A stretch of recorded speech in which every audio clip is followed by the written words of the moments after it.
বাবা সাহাবীরা কাজ করতে করতে করতে একজন সাহাবী নবীর কাছে এসেছি, বলে ইয়া রাসূলুল্লাহ, ইয়া হাবিবাল্লাহ, নবী গো, আমি একটা জায়গাতে গর্ত করতেছিলাম নবী গো, সেটা গর্ত করতে করতে জানো আমার কদলে জানো একটা পাথর আটকে গেছে, আমি কোনো মতে পাথরটা তুলতে পারলাম না, নবী গো আর গর্ত করতে পারি না। আমার নবী বলছো গো সাহাবী, চলো চলো আমি ওই পাথরটা তুলে দিতেছি। জোর বলেন। আমার নবী মুস্তাফা সাহেবে আলম সাল্লাল্লাহু তাআলা আলাইহি সাল্লাম তিনি বাবা আপনার এক পা দোপা করে আপনার গর্তের কাছে যা হলো, আমার নবী মুস্তাফা গর্তের কাছে নেমেছেন। বাবা যে পাথরটা বলতে চাইল, আমি নবীকে কষ্ট দিব না, আমি নবীকে আপনার কিনা কষ্ট দিতে চাই না।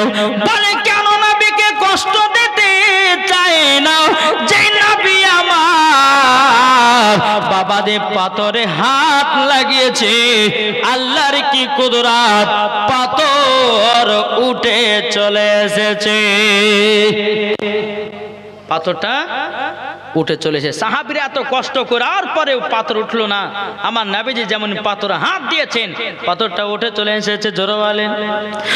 একাধার সাহাবীদের ভিতরে একজন সাহাবীর নাম হলো বাবা হযরতে জাবির রাদিয়াল্লাহু তাআলা আনহু। জোরে বলেন না। এই ঘটনাটা মন দিয়ে শুনেন, ঈমান তাজা হবে। কি ঠিক না?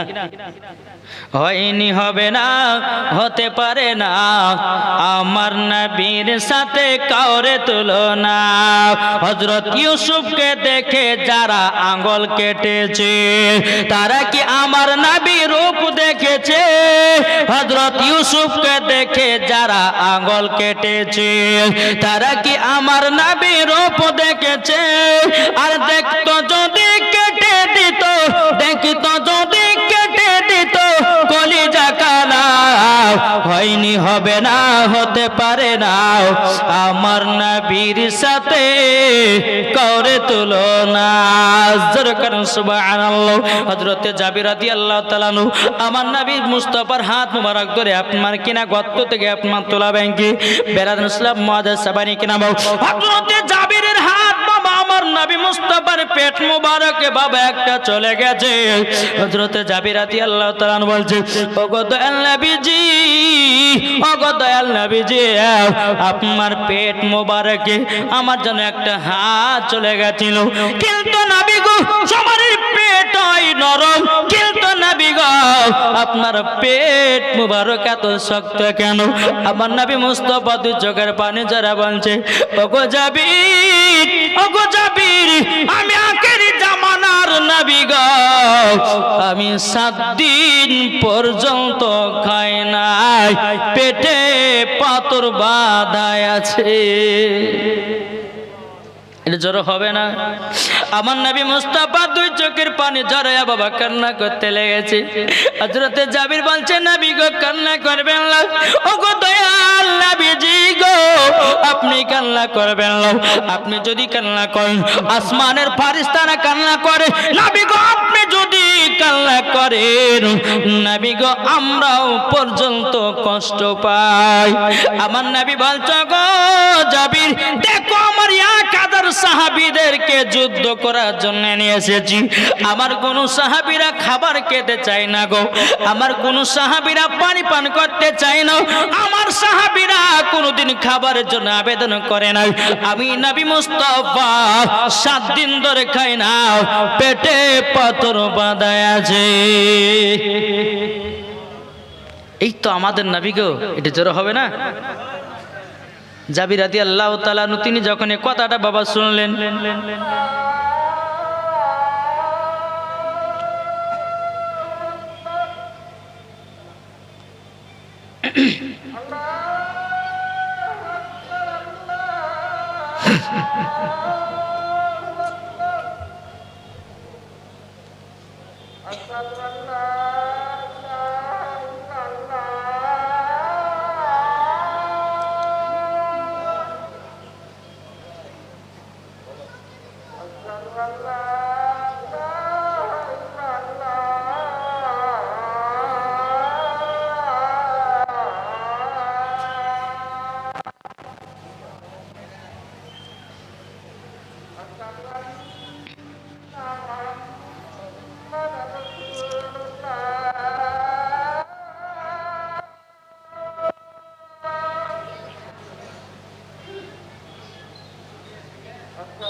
اللهم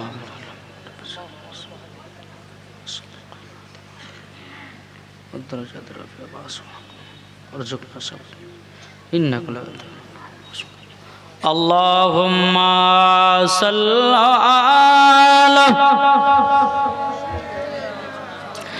مولانا محمد وعلى آله مولانا মুহাম্মদ সাল্লাল্লাহু তাআলা আলাইহি ওয়াসাল্লাম। আমার নবী বলছে, জাবির আমি 7 দিন ধরে খাই নাই, পেটে পাথর বাঁধা। জোরে বলেন। হযরত জাবির রাদিয়াল্লাহু তাআলা আনহু তিনি বাবা টুকটু টুকটু করে বাড়িতে গেলেন। বাড়িতে যাবার পরে বলছে, বলো বিবি, ও বিবি গো বিবি, বাড়িতে কিছু খাবার আছে নাকি? হযরতে জাবির রাদিয়াল্লাহু তাআলা আনহুর বিবি বলতেছে, বলো গো আমার স্বামী গো, হঠাৎ করে খাবারের কথা প্রশ্ন করলেন কেন? আবার জাবির বলছে, গো বিবি আমরা খন্দকের যুদ্ধতে গেছিলাম গো, আমার নবী মুস্তাফা একটা পাথর মোবারক তুলতেছিল, পাথরটা তুলতে গিয়া আমার নবীজির পেট মোবারকে হাত পড়ে গেল।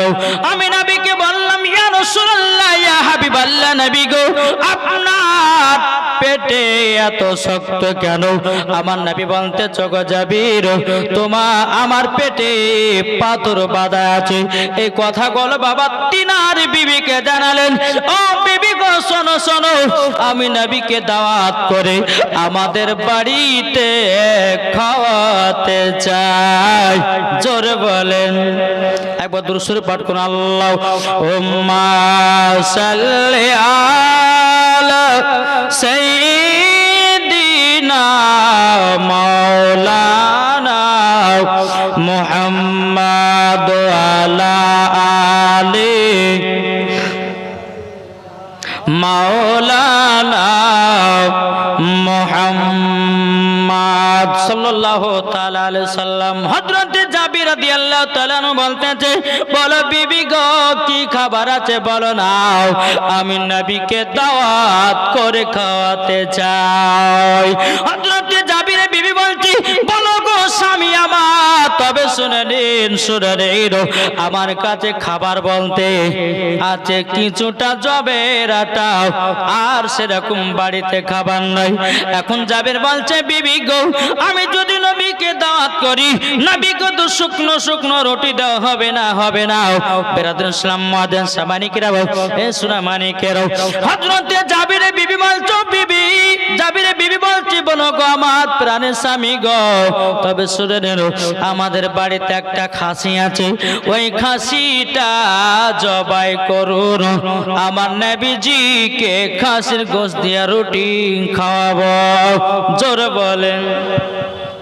বাবাজি মুসলমান ভাইরো, এ সোনা মানিকেরও, এদিকে জাবির রাদিয়াল্লাহু তাআলা আনহু তিনি বাবা এক পা দোবা করে আমার নবীজির কাছে গেলেন, নবী মুস্তাফার সামনে পৌঁছালেন, আমার নবীজির কানে গিয়ে বলছে, নবী গো আপনার দাওয়াত থাকলো আমার বাড়িতে। আমার নবী বলছে, জাবির তুমি আমাকে দাওয়াত দিয়েছো? আমার নবী বলছে, জাবির তোমার বাড়ি দাওয়াত কবুল করলাম। আমার নবী মুস্তাফা হাত মোবারক তোলে এক হাজার সাহাবীদেরকে বলে, ও সাহাবীরা তোমরা শুনে রেখে দাও, শুনে রেখে দাও, ওগো সাহাবীরা তোমরা জেনে রেখে দাও, তোমাদেরও দাওয়াত থাকলো হযরতে জাবিরের বাড়িতে। সুবহানাল্লাহ। কার বাড়িতে? কে দাওয়াত করলেন? আমার নবী মুস্তাফা। জাবির দাওয়াত করলেন নবীকে, নবী দাওয়াত করলে 1000 সাহাবীদেরকে। এখন একটা চিন্তা করুন, আপনার বাড়িতে বিয়ে মানে বিয়ের খানা হবে, এখন আপনার ছেলেরা বলেছে যে আব্বা আপনি 200 ঘরকে দাওয়াত করেন, আপনি করেছেন 1000 ঘরকে দাওয়াত, তাহলে 2টা করতে হবে? হবে? হবে না।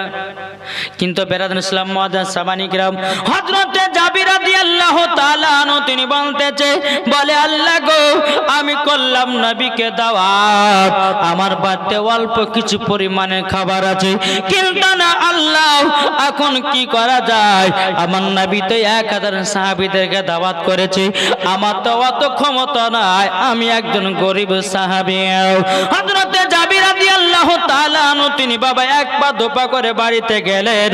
বাড়িতে যাওয়ার পরে বিবিকে বলছে, বিবি গো আমি করলাম নবীকে দাওয়াত, আমার নবীজি দাওয়াত করলেন সাহাবীদেরকে, 1000 সাহাবীদেরকে দাওয়াত করে দিয়েছেন। হযরতে জাবির রাদিয়াল্লাহু তাআলা আনহু বিবি বলতেছে, ওগো স্বামী চিন্তা করবেন না, আপনি করেছেন নবীকে দাওয়াত, আর আমার নবীজি দাওয়াত করেছে সাহাবীদেরকে দাওয়াত, চিন্তার কিছু কারণ নাই, নিশ্চয়ই খাবারের ব্যবস্থা আমার আল্লাহ করে দেবে।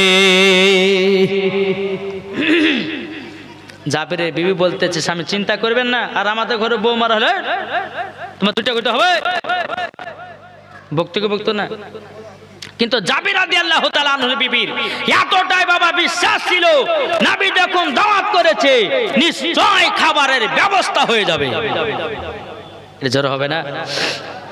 বেরাদুল ইসলাম মুআজ্জাজ সামানী কিরাম, এ সোনা মানিকেরা, ওগো আমার আব্বাজি মুসলমান ভাইরা, এখন জাবিরের বাড়িতে বাবা 2টি সন্তান আছে। জাবিরের 2টি সন্তান, একটা বড় একটা ছোট। এখন বেরাদার জাবির রাদিয়াল্লাহু তাআলা নূর বড় সন্তানটাকে নিয়ে বলছে, বেটা চলো ছাগলটা জবাই করব। জাবিরের ছোট সন্তানটা ময়দানে বাবা খেলতে গেছিল, বাবাজি ছাগল যখন জবাই করা হলো, গোশতটা যখন আপনার ভালো করে আপনার কাটাকুটি হলো, বেরাদুল ইসলাম মুআজ্জাজ সামানী কিরাম, হযরতে জাবির রাদিয়াল্লাহু তাআলা নূর ছোট সন্তান ময়দান থেকে খেলাধুলা করে বাড়িতে ফিরেছে, বাবা দেখতেছে জমিনে রক্ত পড়ে।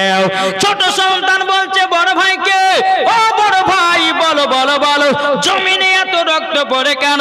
বড় ভাই বলছো, গো ছোট ভাই আজকে আমাদের বাড়িতে 2 জাহানের বাদশা আসবে, আমাদের নবী আসবেন দাওয়াত খেতে, আমাদের যে খাসিটা ছিল ওই খাসিটাকে জবাই করেছি, তারই জন্য জমিনে রক্ত পড়ে। এখন ছোট সন্তান বলছো, গো বড় ভাই গো কেমন করে তুমি ছাগলটাকে জবাই করেছো, একটু কি আমাকে দেখাবা নাকি?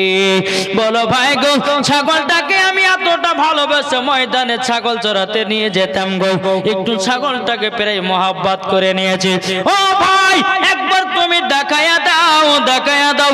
এখন বড় ভাই বলছো, ছোট ভাই তবে এক কাজ করো, ঘরের ভিতরে যাও, যাবার পরে একটা ধারালো অস্ত্র আছে, ওই অস্ত্রটা নিয়ে এসো, আমি তোমাকে দেখিয়ে দিতেছি ছাগলটাকে কিভাবে করেছি, ছাগলটাকে কিভাবে জবাই করেছি। বেরাদুল ইসলাম মুআদ্দাস সামানিকরাও জাবিরের ছোট সন্তান বাড়িতে গেলেন। যাবার পরে একটা বাবা ধারালো অস্ত্র নিয়ে গেলেন। নিয়ে যাওয়ার পর ভাইকে বলছো, ভাই গো, ও গো ভাই, নাও ধারালো অস্ত্র নাও। এখন বড় ভাই বলছো, গো ছোট ভাই, তুমি দেখতে চাও, জমিনে শুয়ে যাও। ছোট ভাইকে জমিনে শুয়ে দিল। শুয়ে দেওয়ার পরে হযরত জাবির রাদিয়াল্লাহু তাআলা আনহু বাবাজি তিনি আপনার যেন গলাতে ছুরি বা জিনাল চালিয়ে দিল। সকলে বল ইন্না লিল্লাহি ওয়া ইন্না ইলাইহি রাজিউন।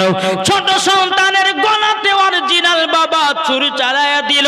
হযরত জাবির রাদিয়াল্লাহু তাআলা আনহুর বাবাজি বড় সন্তান কি করেছে বাবা, তিনি বলতেছে, আল্লাহ, আমি তো বড় ভাইয়ের অরিজিনাল ছোট ভাইয়ের গলাতে আমি ছুরি চালিয়ে দিয়েছি। এখন এই মুখ নিয়ে তোমার সামনে দাঁড়াতে পারবো না, বাবার সামনে যেতে পারবো না।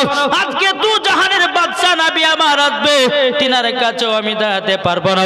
হযরত জাবিরের বড় সন্তান উঁচু জায়গাতে উঠে বাবা তিনিও নিচে পড়ে দুই সন্তানই মারা গেল। সকলে বলুন ইন্না লিল্লাহি ওয়া ইন্না ইলাইহি রাজিউন। এই বাবাজি মুসলমান ভাইরা, এখন জাবিরের বিবি দুই চোখের পানি ঝরা কাঁদছে, বলে, স্বামী গো, আজকে আমাদের বাড়িতে দু জাহারের বাচ্চা আসবে গো, আর আমার বাড়িতে দুটা বাচ্চাই মারা গেল, দুটো বাচ্চাই মারা গেল। বেরাদুল ইসলাম মুআদ্দাস সামানিকরাম, জাবিরের বাবা বলতেছে, ও বিবি, তুমি কান্না করো না, কান্না করো না, আল্লাহ যা করে ভালোর জন্যই করে। জোরে কন্না সুবহানাল্লাহ। বাবা যে মুসলমান ভাইরা, এই সোনা মানিকেরা, ও মা কালা শুনে যান, মা রাতের বেলায় মা জননীরাও, এবারে বেরাদুল ইসলাম মুআদ্দাস সামানিকরাম, আমার জাবির বলছে, বিবি গো, আমার নবী মুস্তাফা আমাদের বাড়িতে দাওয়াত খেতে আসবে। যদি মন যদি ভারী থাকে, যদি তোমার চোখে জল থাকে, আমার নবী মুস্তাফা হয়তো আর খানা খাবে না। আমার আল্লাহ বলছে, গো জাবির শোনো গো, তোমাকে বলার কোনো প্রয়োজন নাই, আমার নবীজি আগে থেকে জানে। জোরে বলেন না সুবহানাল্লাহ। বাবাজি মুসলমান ভাইরা, এ সূরা মানিকের এখন কিছু দল বাড়িয়েছে, তারা বলছে নবী পড়তে জানে না, কে বলছে নবী গায়বের খবর জানে না, কে বলছে নবী ইলমে গায়বের খবর জানে না, কে বলছে নবী মাটির তৈরি, বলছে কে বলছে না। বাবা কি গো, আমার নবীর পাওয়ার কে দিয়েছেন? আমার নবী পড়তে জানতেন কি জানতেন না? আল্লাহ পাক আল্লাহ তাআলা পবিত্র কোরআনের মধ্যে বলতেছেন, আর রহমান আল্লামাল কোরআন, আপনি রহমান ने হাবিব को কোরআন শিখায়া। আল্লাহ বলতেছেন, ওয়া আল্লামাকা মা লাম তাকুন তাআলাম, হাবিব গো, আপনি যাহা কিছু জানতেন না, আপনাকে আমি সব শিখায়া দিয়েছি। তাইলে আমার নবীর শিক্ষক কে? জোরে বলেন কে? আর কোন মোল্লারা যদি এসে বলে যে নবী পড়তে জানে না, তার কথা মানবেন? যে আপনার বিশ্বাস হয় যে যে নবী সারা দুনিয়ার নেতা, যেই নবী হচ্ছে নবীদের নবী, আর সে নবী পড়তে জানে না, এটা আপনার বিশ্বাস হয়? কোন মোল্লা যদি বলে যে নবী পড়তে জানে না, তার কথা মানবে? জি বলে মানা যাবে না। আর আমাদের বিশ্বাস, ফেরেশতাদের আকীদা নবী পড়তে জানে, তাবেঈনদের আকীদা নবী পড়তে জানে, সাহাবাদের আকীদা নবী পড়তে জানে, উলামাদের আকীদা নবী পড়তে জানে, ওলিদের আকীদা নবী পড়তে জানে, সুন্নিদের আকীদা নবী আমার পড়তে জানে। কি জানেন না?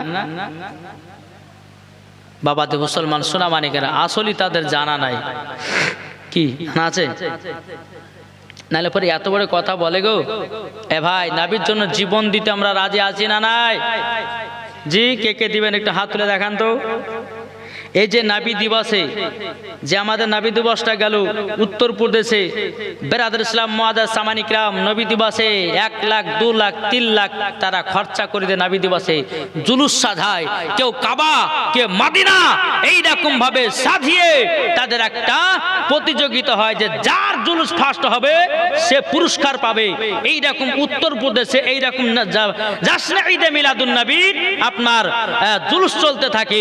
তো বেরাদর ইসলাম একজন যুবক আপনার কমেন্ট বক্সে লিখেছিল আই লাভ মোহাম্মদ, তাকে জেলের ভিতরে দেওয়া হলো। একজন নয়, তারপরে পরে 18 জন যুবক আই লাভ মোহাম্মদ বলার কারণে তাদেরকে জেলে দেওয়া হলো। তাইলে বলুন আমরা আই লাভ মোহাম্মদ বলতে রাজি আছি না নাই? এটা হাত তুলে বলেন। এই হাত উঠবে না? জি বলে আই লাভ। আমি বলবো আই লাভ, আপনারা বলবেন মুহাম্মদ। বলবেন তো সাল্লাল্লাহু তাআলা আলাইহি ওয়াসাল্লাম। নারে তাকবীর হচ্ছে না? এমন ভাবে নারায়ে তাকবীরের ধ্বনি দেন যেন যারা মেলায় আছে, যারা রাস্তাতে বাড়িতে আছে, তারা যেন বোঝে যে হ্যাঁ জলসা তালাতে লোক হয়েছে নাকি। বলছেন জি বলে নারায়ে তাকবীর। আরো লাগবে, আরো আরো গলা বসেছে। আচ্ছা আপনারা পারবেন না? যার গলা বসেছে একটু আস্তে আস্তে বলুন, অসুবিধা নেই। বলুন নারায়ে তাকবীর, নারে রিসালাত, মাসলাক আলা হযরত, পীর কা দামান, ওলি কা দামান, গাউস কা দামান, আই লাভ। সবাইকে বলতে হবে। আমি বলবো আই লাভ, আপনারা বলবে মুহাম্মদ সাল্লাল্লাহু তাআলা আলাইহি ওয়াসাল্লাম। জোরে বলেন। কি আমরা নবীর জন্য জীবন দিতে রাজি আছি না নাই? নবীর জন্য প্রাণ দিতে রাজি আছি না নাই? জি আমরা নবীর জন্য প্রাণ দিতে রাজি, জীবন দিতে রাজি। এটাই হচ্ছে নবীর আশিকের পরিচয়। জোরে বলুন সুবহানাল্লাহ। জি দেখো বলতেছে মদের নবী জন্ম হলো যেদিন মক্কায়, শুকনো গাছে ফুল ফুটিল মরুর সাহারায়, মাগো মরুর সাহারায়।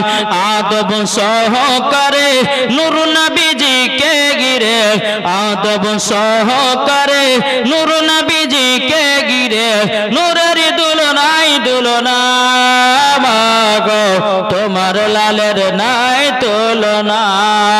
জোরে বলেন জামানা দিওয়ানা, জোরে জোরে বলো না সুবহানাল্লাহ। হবে না?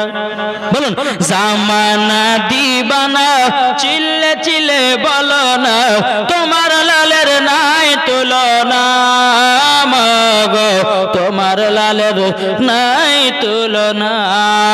পাড়া ছেড়ে হালিমাকে ঝাঁকে ঝাঁকে কয়, তোর মুস্তাফাকে দেনা মাগো সঙ্গে নিয়ে যায়, মাগো সঙ্গে নিয়ে যায়। আদব সহকারে নূর নবীজিকে ঘিরে, আদব সহকারে নূর নবীজিকে ঘিরে, নূরের দুলনাই দুলনা, মাগো তোমার লালের নাই তুলনা। যেরকম বাবাজি মুসলমান ভাইরাও, ও যুবকেরা আজকে তোমরা বেধর্মীদেরকে দেখো বাবা, বেধর্মীরা বাবা তাদের ইসলাম, আপনার বেধর্মীরাও তাদের কত ধর্মকে আপনার প্রচার করতেছে, দেখতেছেন না? কি গো বেধর্মীরা এখন দেখছেন না? মুসলমানদের ঝান্ডা দেখে এখন বেধর্মীরাও ঝান্ডা লাগাচ্ছে রাস্তা রাস্তায়, লাগাচ্ছে না গো? কত বেধর্মী যুবক ছেলে দেখো গাও, তাদের কত তাদের ভিতরে মেল। আমাদের মুসলমানের ছেলেরা বাবা মেল দিয়ে চলতে পারে না, আমাদের মুসলমানদের ছেলেরাও বাবাদের তারা ইসলামের দিকে তারা এগিয়ে যায় না।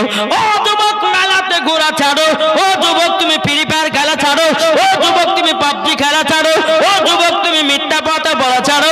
আল্লাহ পাক আল্লাহ তাআলা বলতেছি যেই যুবকেরা যদি দিল থেকে আল্লাহ বলে ডাকে, আবার আল্লাহ বলতেছে ওই যুবকদের সারা আমার আল্লাহ দেয়। জোর বলেন। তাহলে হবে না? এই যুবকেরা যারা দাঁড়িয়ে আছে একটু বসো না ভাই, যদি ইসলামকে মহব্বত করে একটু বসে যাও। এই কি ব্যাপার গো? ওই তো ওদিকে পালিয়েছে দেখেন। বলছে মৌলভী সাহেব তুই বকছিস বক, কিন্তু আমাদেরকে বসতে বলিস না নাকি গো? বেরাদুল ইসলাম মাদান সামানি কিরাম, ও যুবক এখন তুমি পালিয়ে যাচ্ছ, যেদিন তোমাকে কবরে দেওয়া হবে আর কোথায় যাওয়া? কি গো এখন আমি বলছি না যে বসেন বসেন বসেন, যখন বাবা যে মুসলমান ভাইয়েরও আপনার যখন মরণ হবে, বাবা মসজিদের খাটলে আপনার বাড়িতে